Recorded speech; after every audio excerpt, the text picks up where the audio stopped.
السلام علیکم دوستو آج ہم آپ کے ساتھ حضرت عبداللہ کا واقعہ شیئر کرتے ہیں۔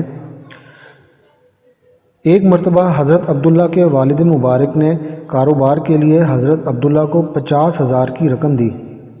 حضرت نے رقم لی اور سامان خریدنے کی بجائے سفر کی تیاری شروع کر دی۔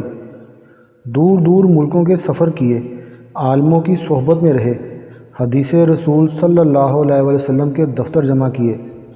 جب رقم ختم ہوئی تو گھر واپس آ گئے۔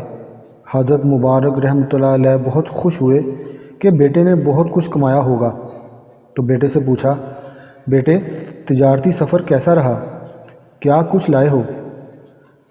ایک ایسی دولت جو کبھی ختم نہ ہوگی، سعادت مند بیٹے نے جواب دیا۔ ختم نہ ہونے والی دولت کون سی ہے میرے بیٹے؟ حضرت مبارک رحمۃ اللہ علیہ نے تعجب سے پوچھا۔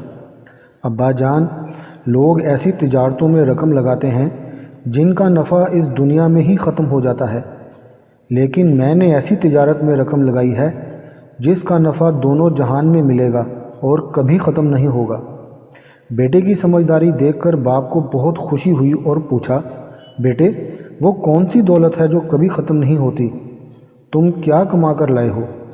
حضرت عبداللہ نے حدیث کے دفتروں کی طرف اشارہ کر کے کہا، یہ وہ دو جہان میں نفع دینے والی دولت پیارے رسول صلی اللہ علیہ وسلم کے علم کا خزانہ ہے۔